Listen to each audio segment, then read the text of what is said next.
Olá, você que acompanha a TV Informe, seja muito bem-vindo, seja muito bem-vinda. Hoje é segunda-feira, dia 28 de março de 2022. Já estamos no ar, ao vivo, com mais um Informe Blumenau Entrevista.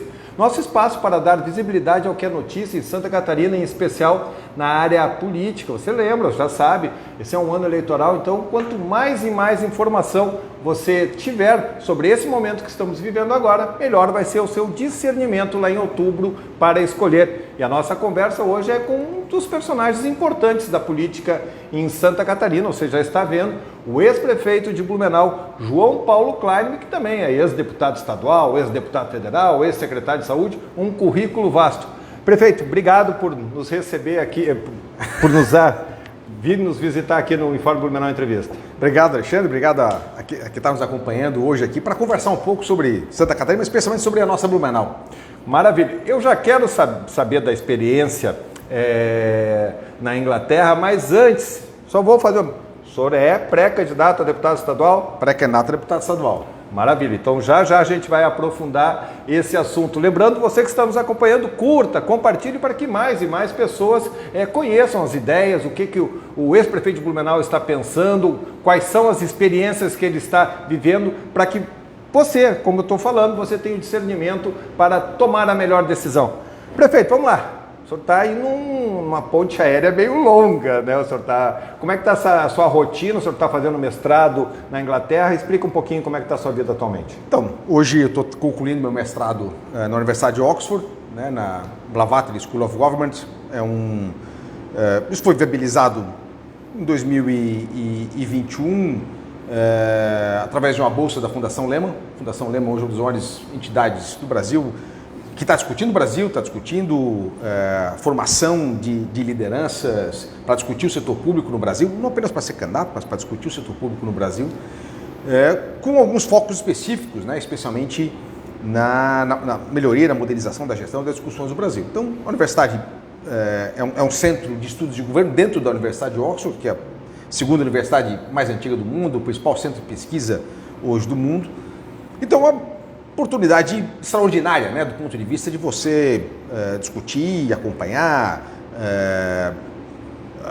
ter contato com muita gente, são 140 pessoas na turma, cada um com uma história mais interessante do que a outra, né, a maior parte mais jovens do que eu, a maior parte deles, mas todos com histórias muito interessantes, alguns vindo do serviço público, como eu, outros, na verdade, são 45 países, eu acho que são representados, outros vindo de organizações não governamentais, de ONGs, enfim, cada um com a sua história, mas todos com o objetivo de poder discutir, né, desde a questão da mudança climática, desde a questão do financiamento, desde a questão, claro, há grupos fortes do ponto de vista de educação, enfim, daquilo que você quiser. Nós estamos agora fazendo a parte, entrando na última fase, o meu grupo de pesquisa é na parte de financiamento da mudança climática no mundo, ou seja, de que forma, quais são os instrumentos necessários hoje disponíveis para você primeiro atrair recurso privado, para você qual é o papel que os bancos nacionais de desenvolvimento têm, até aproveitando a minha experiência, inclusive no próprio Badeschi, ter sido prefeito, em como que você pega uma cidade como Blumenau, por exemplo, ou qualquer outra cidade da América Latina, né? Você tem muita coisa para fazer do ponto de vista de o que eles chamam da nova infraestrutura verde, da adaptação, da questão da moradia, da questão da preservação das encostas, a coleta de lixo. A grande questão, todo mundo sabe o que tem que ser feito. Agora, como é que uma cidade como Blumenau, por exemplo, para dar um exemplo, vai financiar toda essa transição? Cobrando imposto às pessoas não dá. Nós temos um problema demais para discutir dinheiro e não tem espaço para aumentar imposto. Vão tomar dinheiro emprestado? O dinheiro emprestado é antecipação de receita futura. Quer dizer, há novos instrumentos, há dinheiro privado para isso que pode ser utilizado. Então, há hoje instrumentos, desde do que se chama hoje de climate bonds, ou de você ter instrumentos de dívida que são vinculados a determinados cumprimentos de metas climáticas, até o uso do mercado de carbono para isso, que é algo que no Brasil ainda engatinha, mas que na Europa e nos Estados Unidos já está um pouco mais avançado. Então, boa parte da discussão que eu faço hoje é em cima disso, tentando juntar a minha experiência até como prefeito, a experiência que eu tive aqui junto com o BID, na época da assinatura do nosso contrato, de ter presidido o Badeschi, junto com alguns outros departamentos, mas tem muita coisa interessante, na verdade, acontecendo.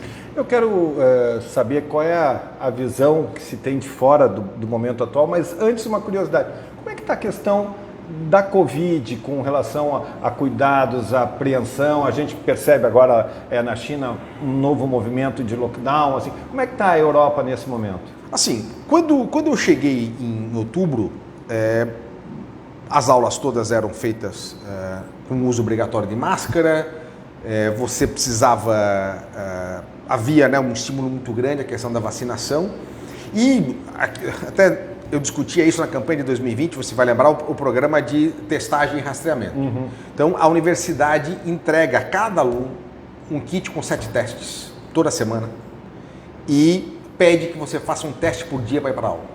Antes de ir para a aula, você tem que fazer um teste por dia. Ninguém cobra, ninguém pede, mas você tem que fazer um teste por dia para ir para a aula, e se você testou positivo, você precisa ficar 10 dias em casa acompanhando a aula online. Então, o que se fazia, na verdade, era realmente um programa realmente de testagem, né? E a Inglaterra é o país que mais testa na Europa hoje, muito em cima desse programa totalmente gratuito. Esse teste que está sendo distribuído agora no Brasil é a mesma caixinha, com autoteste. Então eu fazia um teste por dia. Foi graças a esse teste que eu descobri que peguei Covid no final de novembro. Eu não tive sintoma nenhum, não tive nenhum... tive talvez um resfriado leve. Sim. E segunda de manhã, antes fiz o teste para aula e vi que estava positivo e fiquei 10 dias de isolamento. Então, isso veio evoluindo, aí agora, na verdade, de um mês para cá, ainda o uso de máscara não é mais obrigatório, mas é recomendado. Continua o programa de testagem e agora a partir de 1º de abril, então a partir dessa sexta-feira, o NHS, que é o SUS na Inglaterra, não vai mais fornecer teste gratuito da forma como está sendo feito hoje. Eles estão, na verdade, começando a descontinuar isso em função do momento que a pandemia vive. Hoje a Inglaterra deve ter 80% da população com pelo menos 2 doses, deve ter uns 60%, talvez, eu não tenho acompanhado tantos números, já com 3ª dose. Eu tomei a 3ª dose lá, né? Então hoje estou triplamente vacinado. O senhor voltou quando? Domingo. E a questão da guerra? Qual é a preocupação, qual é o sentimento? Até o Fernando hoje, um pouquinho antes da entrevista, o Fernando, que é da nossa produção, disse: tu está preocupado, né, com essa... A gente aqui está muito longe, né, mas lá estão mais no epicentro. Acho que é uma preocupação grande com relação à forma com que a guerra pode escalar. Há uma preocupação grande com relação à questão da crise dos refugiados. Né? Então, os países europeus, de um modo geral, estão se preparando para receber cada vez mais gente. Há uma condenação muito grande da Rússia pela invasão da Ucrânia, inclusive há uma discussão muito forte nisso com relação à questão do crime de agressão e da criação de um tribunal penal internacional específico, talvez, para a Rússia. Tem uma discussão bastante interessante nesse sentido. Inclusive, um dos meus professores, que é membro da Comissão Internacional de Direito Internacional, está acompanhando essa discussão. Então, boa parte disso. E, claro, a grande questão, e isso não serve para ele, serve para nós aqui também, é qual é a repercussão econômica que a guerra terá. Se perguntar a minha opinião hoje, eu não acho que o conflito vai escalar para além da Ucrânia, em termos de envolvimento hoje mais forte em outros países. Eu acho que haverá grandes consequências econômicas disso, né? O custo de energia, em especial, vai aumentar bastante. Isso vai aumentar para nós aqui, especialmente na Europa, que depende muito do gás russo. Outras alternativas estão sendo discutidas. E acaba sendo também, aí do ponto de vista energético, uma oportunidade de você rediscutir, na verdade, a dependência de combustíveis fósseis na geração de energia. Então, acho que essa discussão, de fato, haverá, e hoje é o que muito se discute. Acho que, primeiro, naturalmente, a questão humanitária, né? Ou seja, como cuidar dessas pessoas. Acho que essa é a grande preocupação de todo mundo. Como cuidar desses refugiados, como poder acolhê-los e de que forma a guerra poderá acabar. E depois as questões econômicas que estão envolvidas. Maravilha, eu quero cumprimentar o Anderson, que está com a gente, boa noite, o Altair falando que que o senhor tem o respeito dele, o Marcelo Altoff, nosso amigo, fazendo uma pergunta bastante interessante, eu já coloco também. O nosso Marco Antônio André, o parceiro do Resende Preto, também fazendo uma colocação, já eu coloco. Prefeito, vamos lá. Qual é a visão, né? O senhor falou que está lá, tem inclusive alguns estudos relacionados à questão do Brasil. Qual é a visão que o pessoal tem desse momento político que o Brasil está vivendo? Eu acho que assim, ó, não vou falar da discussão política do Brasil, até porque acho que isso é uma questão muito própria nossa, né? E as pessoas não acompanham exatamente. O que há em termos de discussão hoje com relação ao Brasil é justamente a preocupação com as questões ambientais do Brasil. Acho que essa talvez seja a grande preocupação deles com relação à questão do Brasil. Se o Brasil, qual é o comprometimento do Brasil com a questão ambiental no futuro e até um reconhecimento da importância que o Brasil tem em qualquer discussão dentro desse sentido, quando se vai discutir desenvolvimento sustentável. Esse é o resumo, basicamente, né? Vamos lá, vamos para a nossa paróquia. Então, a primeira pergunta que eu fiz, que o senhor era pré-candidato a estadual. O senhor me confirmou. O senhor já foi, né? O senhor quase emplacou candidato a governador, foi para vice, o senhor já foi prefeito 2 vezes, deputado, o senhor lembrou aqui presidente do Badesc, ex-secretário de saúde e tudo. Por que deputado estadual? E a pergunta do Marcelo Altoff entra junto. Ele pergunta, num cenário de congestionamento de candidatos à Assembleia Legislativa na região de Blumenau, uma terceira derrota, ele cita aqui, o pré-candidato não receia uma terceira derrota consecutiva e os impactos disso no seu futuro político? Eu acho que primeiro, acho que daí, claro, nós temos que, nós como cidade, como região, nós vamos ter que nos organizar do ponto de vista da eleição. Eu acho que Blumenau precisa ampliar sua representação estadual, precisa ampliar sua representação federal. Eu tenho discutido a questão de ser pré-candidato a deputado estadual já desde o ano passado, sim, na verdade, né? Entendo que eu posso responder a primeira parte da pergunta, sim, né? Sim. Por que isso, né? Por que deputado? Acho que posso contribuir, estar mais próximo e ter talvez um papel mais relevante na Assembleia do que em Brasília, né? Essa é uma consideração e por isso que eu já desde o ano passado discuto, se fosse disputar a eleição, disputaria a eleição para deputado estadual. De fato há um condicionamento, né, nesse momento e há de fato menos candidaturas a federal. Tem uma discussão hoje na União Brasil, o Alba, que está no PSL, hoje é o nosso candidato a federal, isso precisa ser respeitado, sim, também. E acho que nós vamos ter que organizar a situação da eleição no sentido de que Blumenau consiga ampliar sua representação e não diminuir. Eleição é defender aquilo que você acredita, se posicionar no sentido de poder servir a sua comunidade. E acho que ninguém perde correndo a eleição. Eu acho que quando você se apresenta com transparência, quando você apresenta aquilo que você pensa, participar da eleição é isso, e eu tenho disposição para participar da eleição, defender aquilo que eu acredito, defender a cidade de Blumenau, me colocar, e é isso que eu pretendo fazer agora durante o processo da eleição. Claro que de agora até final de julho, né, começo de agosto, quando forem as convenções, acho que muita discussão ainda vai ter que ser feita. Hoje, né, e aí entrando de novo na questão estadual, União Brasil, que é a união do PFL, do Democrata, né, o antigo PFL com o PSL, nós temos, né, hoje um grande candidato a governador, que é o prefeito de Blumenau, o prefeito de Florianópolis, Jean Loureiro, que renuncia o mandato agora na próxima quinta-feira para disputar a eleição.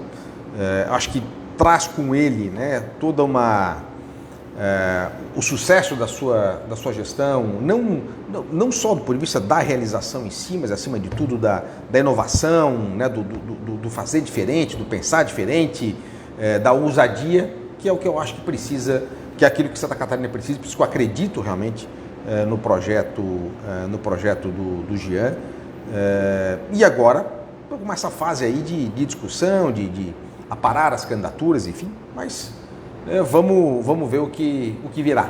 O senhor é um grande articulador político, agora está um pouco à distância ali, acompanhando. Talvez nem tão bom assim. Mas o senhor sempre teve influenciado nas decisões importantes recentes aí. E imagino que deva estar meio angustiado à distância. Claro que com a tecnologia a gente consegue suprir. Hoje em dia a distância já não é mais problema. Mas às vezes uma conversinha. Como é que o senhor está vendo essa movimentação? O senhor falou do prefeito de Florianópolis, é um nome posto. Aí teve todo esse fogo de palha aí em torno da eventual candidatura do João Rodrigues e tal. Já aí agora o Clésio Salvaro já recuou e tal. E agora tem um movimento que todo mundo imagina que é o movimento do prefeito de Chapecó com o prefeito de Florianópolis para tentar uma composição. É muito complicado também, o senhor já foi prefeito, deixar o mandato da prefeitura e sem ter uma garantia que vai ser concorrer, e Blumenau tem um exemplo clássico disso na última eleição. O que o senhor tem de informação? O senhor imagina a viabilidade de um processo, de um projeto conjunto com o PSD? Não, né?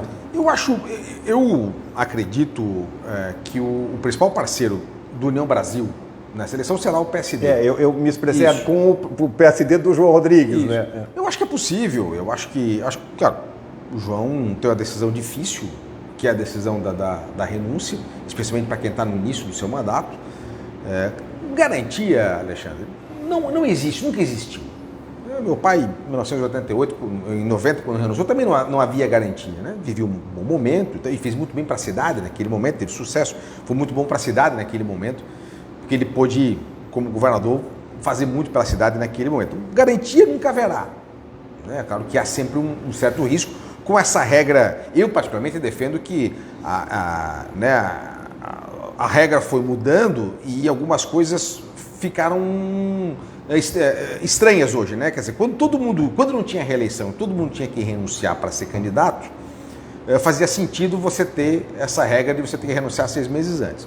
Então hoje, quem é candidato à reeleição pode ficar no cargo e quem está fora precisa renunciar para poder ser candidato. E talvez o correto seja transferir o momento da renúncia para o momento da convenção. Sim. Né? Ou seja, é muito injusto, injusto. Né? Você talvez deveria transferir isso lá para o momento da convenção. Só que é isso, mudou-se um pedaço da lei, não mudou-se o outro. Sim. E no Brasil essas coisas custam a serem feitas, né? Não se pensa em tudo. Então, eu não estou aqui para dar opinião sobre a candidatura do João Rodrigues, o que ele deve ou não deve fazer. Ele tem uma decisão com o travesseiro dele para ser tomada. O Jean já decidiu, já anunciou que vai fazer. O prefeito antigo Lunelli de Jaraguá fará a mesma coisa. E acho que a composição, acho que passará por aí. Né? União Brasil, PSD, acho que caminho para estarem juntos na eleição. Até pelo nosso histórico de proximidade, do ponto de vista político, né? Da proximidade até na forma da condução, enfim. Acho que caminha para essa direção. E aí temos os outros, né? Agora falando mais como eleitor do que como integrante do União Brasil, mas temos, né? O governador é candidato, está buscando montar a sua coligação, né? Eu não entendi o movimento que o governador fez na filiação Republicanos, acho que ele precisava de um partido um pouco, né? Olhando desapaixonadamente, mais né? robusto. Mais robusto. O senador Jorginho Melo é candidato, enfim, tu vai ter todos os outros postulantes aí, e agora acho que passa, dia 2 de abril, termina um momento importante do processo eleitoral, que é o fim da filiação partidária e o fim das renúncias, e a partir daí o cenário começa a ser montado até o final de julho, quando são as convenções. Porque o desenho original do União Brasil com o PSD era aquele desenho de quem estivesse melhor colocado. Acho que essa regra ainda vale. Essa regra ainda vale. Sim. Essa regra ainda vale. Isso, claro, se o prefeito João Rodrigues não renunciar, porque aí passa a ser um outro ingrediente. Mas essa regra ainda vale. Sim. Sim. E nesse contexto, como é que o senhor visualiza? Porque o prefeito Jean Loureiro é bastante valorizado, mas é prefeito ainda de uma capital, tem o governador Raimundo Colombo, que já tem uma capilaridade, também tem seus ônus e bônus também por ter sido governador, mas tem um recall mais positivo. Sem dúvida, recall, né? Sem dúvida. Né? O Raimundo, trabalhei com ele, é um amigo de muito tempo, e acho que é isso, acho que a regra continua valendo. Né? Ou seja, tenho certeza que se o ex-governador Raimundo Colombo estiver melhor posicionado para ganhar, não faltará do Jean Loureiro reconhecer isso e apoiá-lo. Como o inverso também é verdadeiro. Eu acho que aquilo que eu já disse várias vezes nas outras composições em que participei. Quem senta na mesa para pedir apoio e não está disposto a dar, não pode... Não tem o que oferecer. Sim. Né? Ou seja, se eu quero apoio, também tenho que estar disposto a oferecer. Não posso entrar numa negociação em que eu só aceito receber. E acho que não há, acho que tanto da parte do União Brasil quanto da parte do PSD, há entendimento de que quem quer também está disposto a oferecer apoio. Qual é a sua avaliação do mandato do governador Carlos Moisés? O senhor falou que acha que ele deu um passo errado do ponto de vista político, mas qual é a sua avaliação? O Plano 1000, por exemplo, lhe agrada?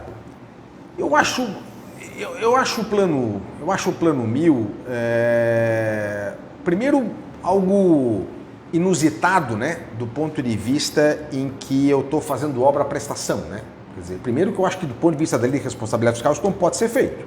Ou seja, eu estou assumindo obrigação para além do meu mandato. Se você olhar lá a lei de responsabilidade fiscal, o artigo 42, se não me engano, vai estar escrito que ninguém pode gerar despesa para além do seu mandato que não tenha caixa. Então, a partir do momento que o governador faz um convênio que vai ser pago em 5 anos, ele está gerando despesa para o governo seguinte. Na minha opinião, isso não pode ser feito. Acho que há critério, o Estado tem participação, acho que, inclusive, e isso tem havido uma discussão muito grande, especialmente agora durante o processo da pandemia, a arrecadação, a economia sofre e a arrecadação do Estado aumenta muito. Acho que também falta um pouco de sensibilidade nesse momento, no sentido de poder apoiar a indústria e o comércio de Santa Catarina, que sofreram muito com o processo da pandemia, as famílias, inclusive, e o Estado está tomando mais dinheiro da sociedade, em vez de entender que, nesse momento, deveria contribuir que esse dinheiro ficasse na mão das pessoas e ajudasse, na verdade, na recuperação econômica de Santa Catarina. E acho que o governo, Carlos Moisés, está entrando agora no seu 4º ano, o que ele trouxe de novidade para a discussão de Santa Catarina?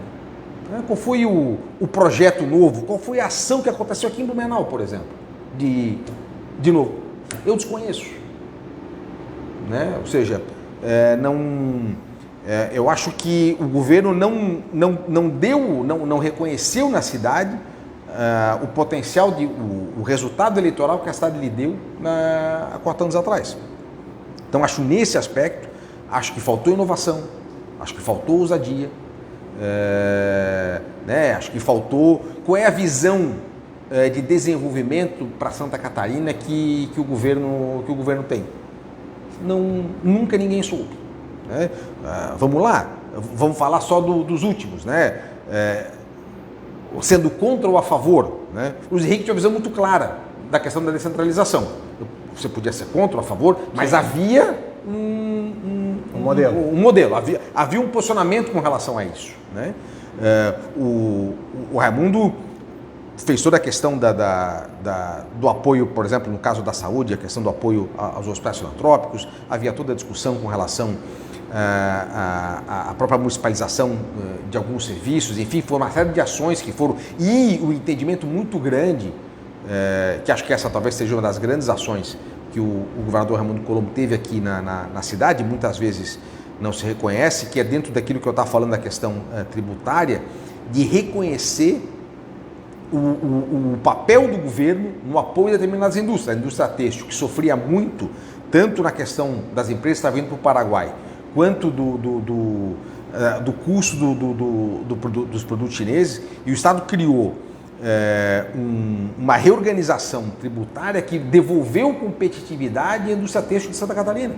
E quando fala da indústria têxtil de Santa Catarina, o maior polo têxtil é o Vale do Itajaí, tanto o Médio Vale quanto o Alto Vale. Então, para nós foi extremamente importante. Acho que isso é discutir o desenvolvimento de Santa Catarina de forma clara e objetiva, que é o que eu acho que hoje não é feito.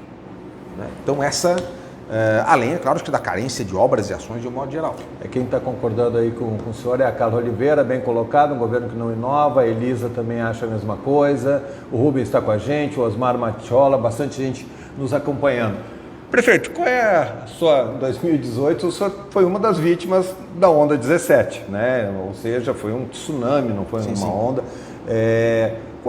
Como é que o senhor avalia o peso do presidente Bolsonaro na eleição em Santa Catarina desse ano?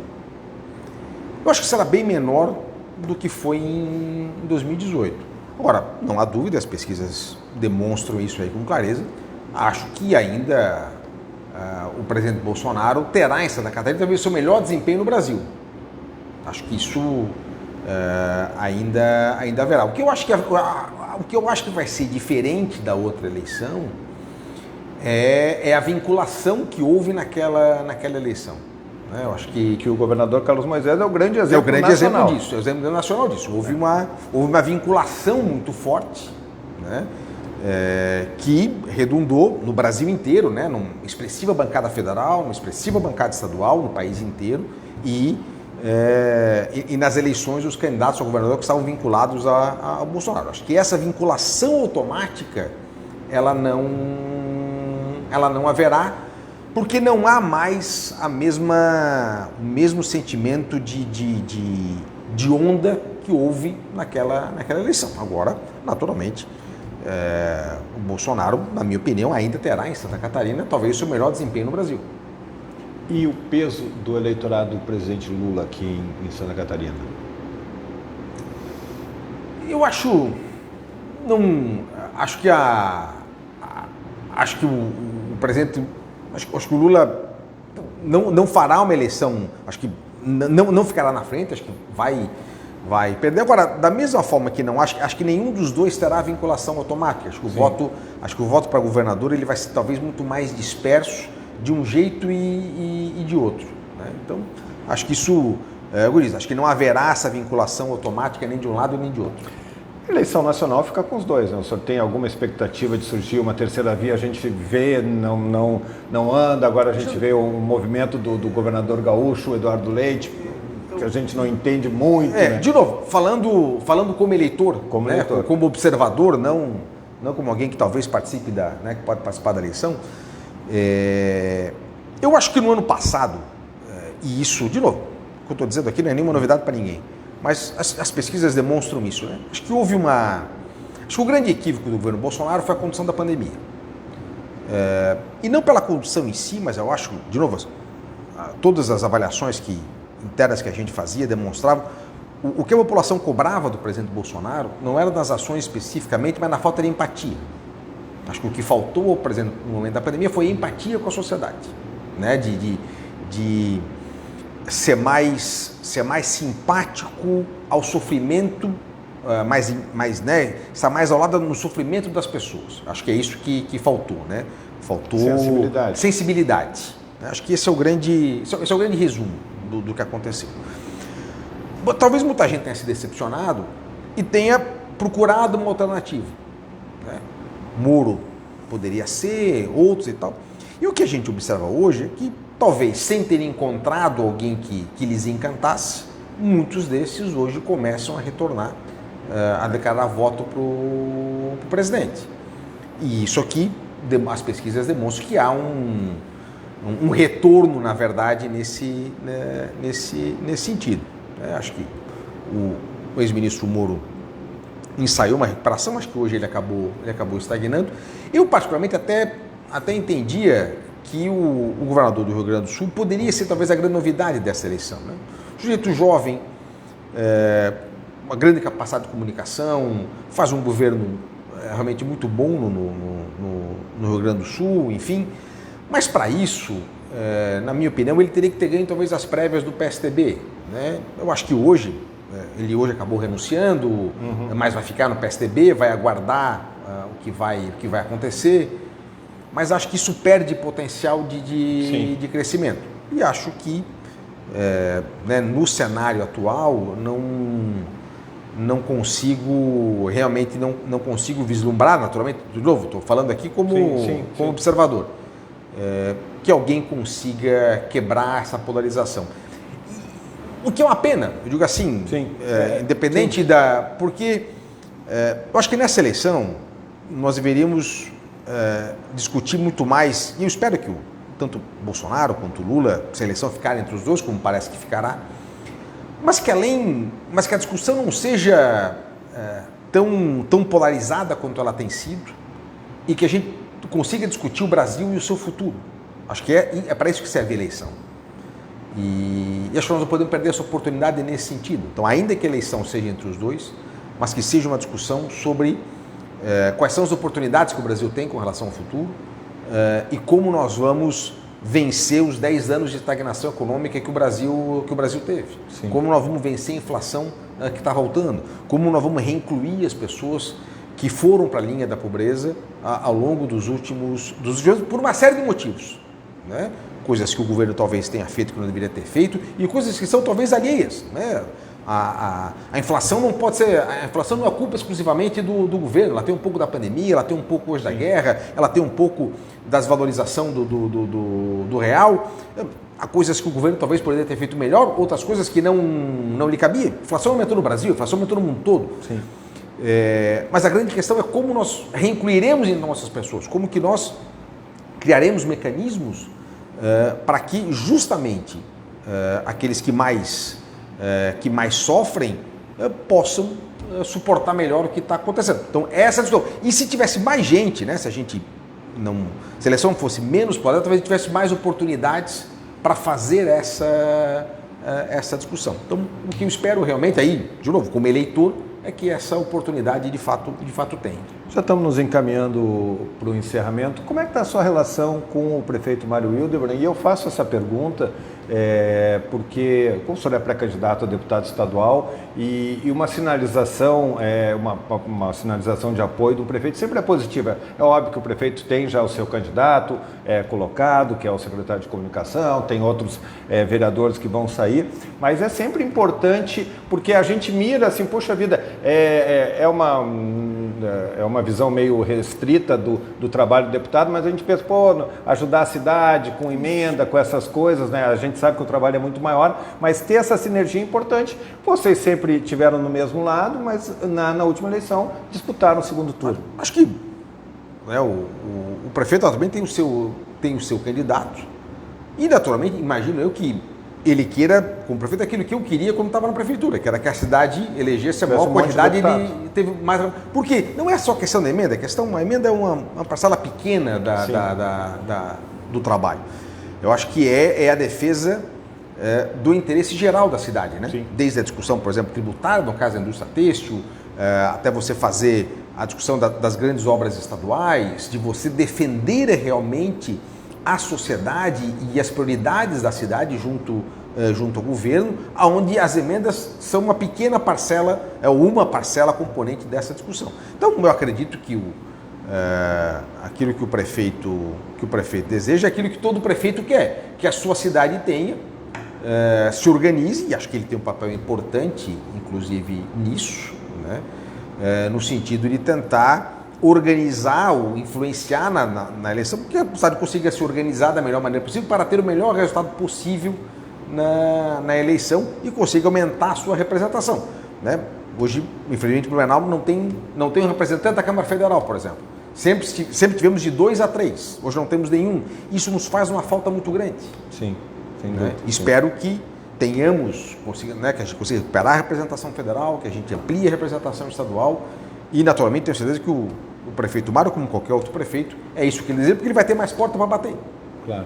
Agora, e nenhum de nós, independente do partido que esteja, ninguém que representa a cidade deixará de atender o prefeito. Um pedido do prefeito. Cumprimentando o Beto Zimmermann, o Alvércio, o Cláudio, o Marco Antônio Sens, como é bom escutar argumentações inteligentes, parabéns JPK. Agora sim, para encerrar, como é que fica essa sua ponte aérea, que é uma ponte aérea com uma perna meio longa, né? Não é uma ponte aérea normal, como é que fica a sua vida, como é que o senhor vai se organizar nesses próximos tempos?